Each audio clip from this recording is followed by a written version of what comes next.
Amis internautes, n'oubliez pas de liker, de vous abonner et de cliquer sur la note de notification pour ne rien rater. Colonel Thévo Edgeré, bonjour. Bonjour. Alors, il y a eu une tentative de coup d'État dimanche dernier. Comment ça s'est passé?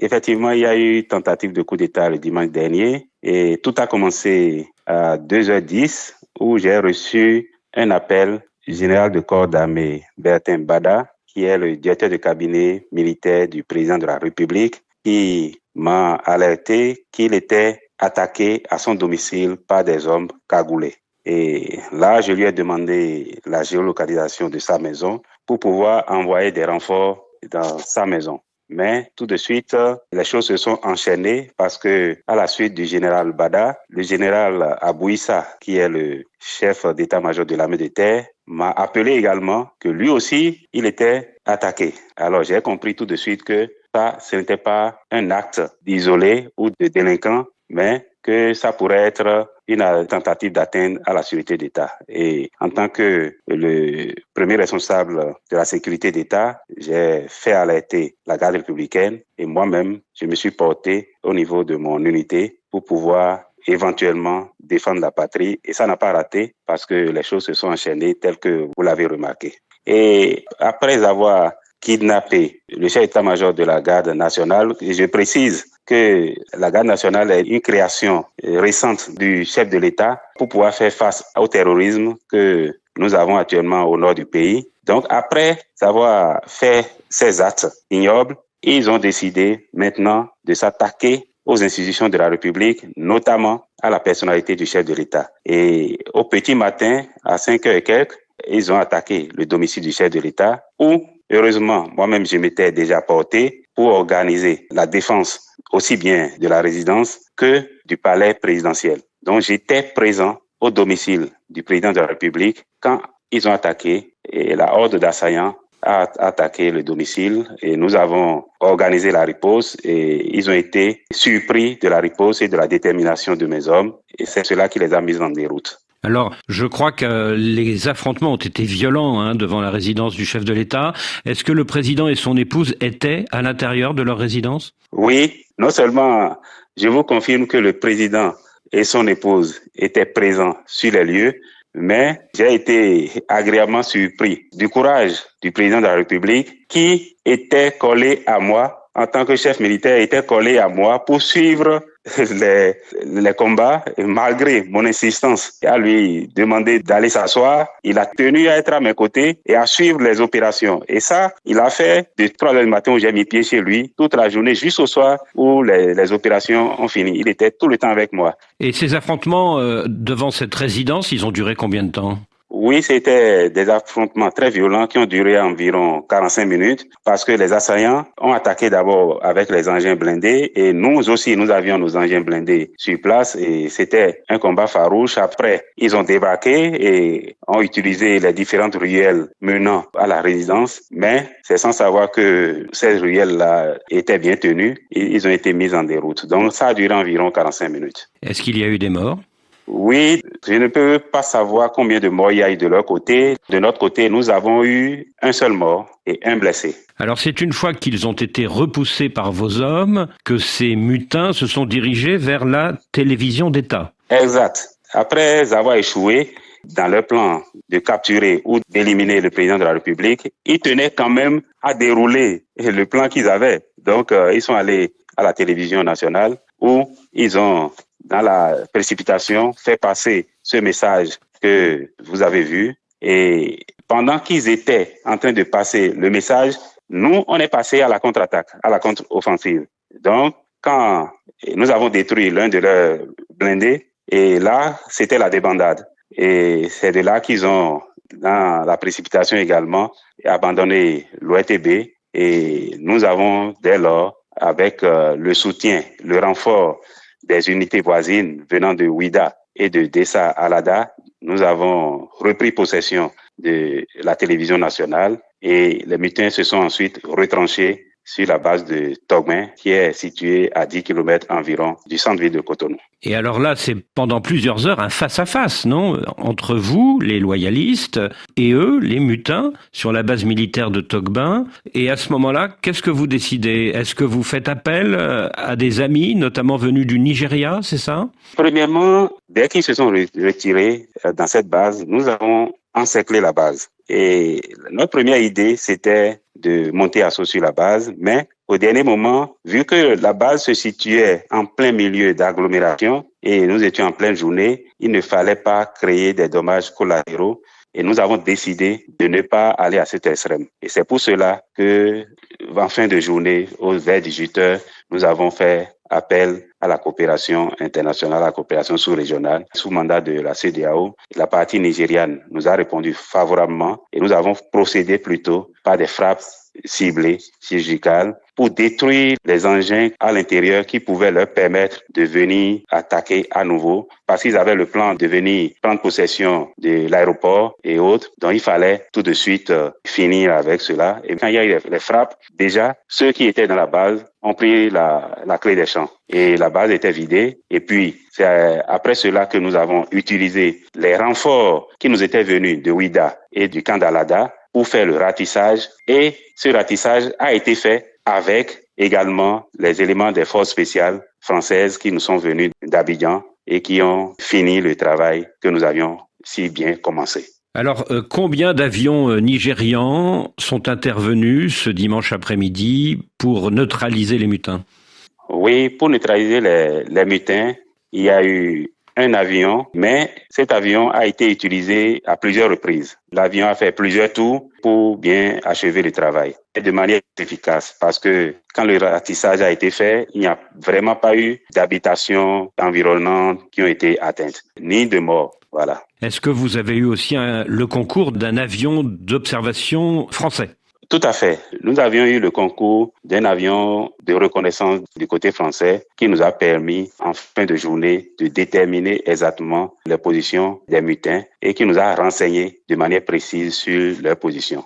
Et vous avez eu aussi le concours de forces spéciales françaises, dites-vous, venu de la base de Port-Bouët à Abidjan, hein, c'est ça? Oui, je vous le confirme et c'était en fin de journée. Ils sont arrivés effectivement, ces forces spéciales françaises qui sont arrivées en fin de journée où ils ont concouru au ratissage. Après que l'armée nigériane a fait ses frappes et tout était terminé, ces forces spéciales nous ont aidés à faire le ratissage. Et alors, que sont devenus les mutins? Vous dites qu'ils ont pris la clé des champs, mais concrètement, ils ont pris la route du Nord, c'est ça? Je ne saurais vous dire exactement où ils sont partis, mais nous avons eu la certitude que certains se sont retrouvés au nord parce que les deux chefs d'état-major qui avaient été kidnappés ont été libérés au nord du Bénin, exactement à Tchaourou, dans la commune de Tchaourou. C'est à plusieurs centaines de kilomètres, environ 400 kilomètres de Cotonou environ. Et alors aujourd'hui, où sont-ils, notamment le lieutenant-colonel Tigri, le chef présumé de ce commando? Je ne saurais dire exactement où ils se trouvent, mais je sais qu'ils ont pris la clé des champs et les services de renseignement sont en train de travailler là-dessus. Est-ce que vous pensez qu'il est encore sur le territoire national? Je ne saurais vraiment le dire. Alors ce lieutenant-colonel Tigri s'est présenté comme le chef de cette tentative de coup d'État, mais est-ce que c'était vraiment le chef ou est-ce qu'il y avait au-dessus de lui un commanditaire? Je ne saurais vraiment le dire en tant que chef militaire. Moi, en tant que chef militaire, je me limite à mon rôle de commandant garde républicaine et je vais laisser les services compétents de la République faire les investigations qu'il faut et nous révéler si oui ou non il y avait des commanditaires aussi en interne qu'à l'externe. Et est-ce que ces mutins avaient des connexions avec un pays étranger? S'ils avaient des connexions avec un pays étranger, moi, je ne pourrais le dire également. Je ne pourrais pas le savoir actuellement. Vous connaissez bien le lieutenant-colonel Tigri. Est-ce que ces derniers mois ou ces dernières semaines, il y avait eu des signes annonciateurs dans son comportement?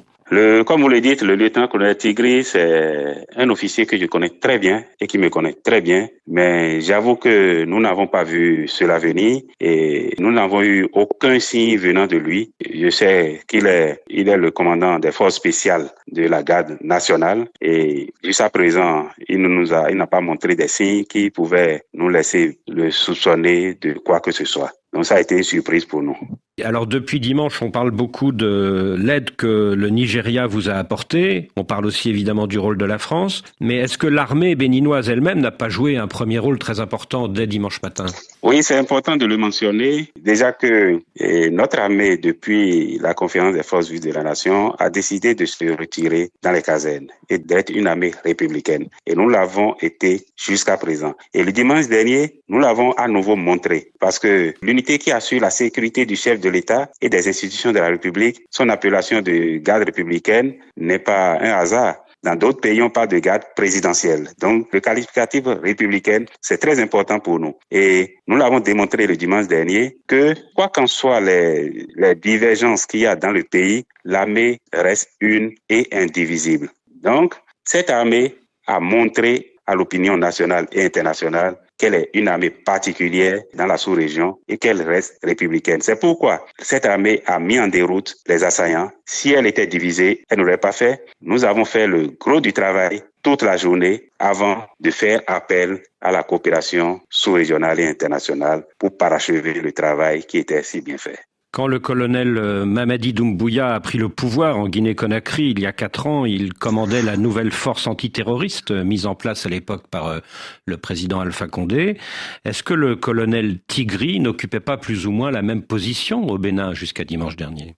Et c'est vrai qu'il y a une similitude avec le coup d'État en Guinée, c'est vrai. Les deux acteurs occupaient à peu près les mêmes fonctions, mais heureusement, les résultats n'ont pas été les mêmes. Les armées sont différentes et notre armée a montré qu'elle est différente des autres armées sous-régionales. Voilà. Il y a un certain nombre de régimes militaires aujourd'hui autour du Bénin. Est-ce que l'action de dimanche dernier a pu être inspirée par ce qui s'était passé dans ces pays sahéliens et en Guinée ces dernières années? Oui, c'est fort possible. C'est fort possible que certains militaires, vous savez, il y a des brebis galeuses partout. Donc, moi, je peux classer ce acte qu'il y a eu dimanche dernier dans un cas d'éléments en perte de vitesse, des gens qui se sont égarés. Peut-être soit ils regardent trop les films, soit ils voient autour d'eux ce qui se fait et se disent qu'ils peuvent le faire également chez eux. Mais je crois que ils ont appris à leur dépens que tout ne se copie pas. Voilà. Le Bénin est le Bénin et les autres pays, c'est les autres pays. Dernière question, mon colonel. Dans leur revendication de dimanche dernier, les mutins ont affirmé que l'armée était mal organisée face aux périls djihadistes dans le nord de votre pays et que les familles des soldats tombés au front n'étaient pas assez accompagnées et considérées. Qu'est-ce que vous répondez ? Vous savez, qui veut tuer son chien ou noyer son chien l'accuse de rage. Donc, ces revendications ne sont pas du tout fondées. Je suis une autorité militaire, je suis bien placé pour le dire. Aujourd'hui, vous êtes des journalistes, vous pouvez descendre sur le terrain, faire vos enquêtes. Vous comprendrez que l'armée béninoise est mieux équipée, beaucoup mieux équipée qu'elle était il y a une dizaine d'années. La preuve, la dizaine d'engins blindés que les assaillants ont utilisé pour venir attaquer la garde républicaine, ces engins ont été acquis pendant ces dernières années. Donc, nous ne possédions pas d'équipement aussi moderne par le passé. Et aujourd'hui, nous avons des camps militaires bien construits et vous pouvez venir au Bénin pour le constater. Ce que nous avons aujourd'hui, nous pouvons nous enorgueillir et des textes ont été pris récemment pour la prise en charge aussi bien des blessés pendant les opérations que les familles des victimes de l'opération Mirador. Et ces tests sont déjà appliqués. Ça fait au moins 2-3 ans que c'est appliqué. Donc ça, c'est des justifications fallacieuses pour pouvoir justifier leur acte. Ultime question, le fait que 3 jours après, le colonel chef des mutins soit toujours en fuite et soit introuvable, ça ne vous inquiète pas ? Non, pas du tout. Nous ne sommes pas du tout inquiets. Nous sommes une armée aguerrie. Si demain, il devait le répéter, nous ferons face également. Donc vous pensez être en mesure d'arrêter le chef des mutins ? Ce n'est pas mon rôle de poursuivre ou d'arrêter le chef des mutins. Il y a d'autres structures compétentes qui sont dédiées à cette tâche. C'est-à-dire ? Or, la police républicaine, les services de renseignement, c'est leur rôle. Colonel Dieudonné Djimon Tevoedjré, je vous remercie. Merci, M. Christophe Boisboudier.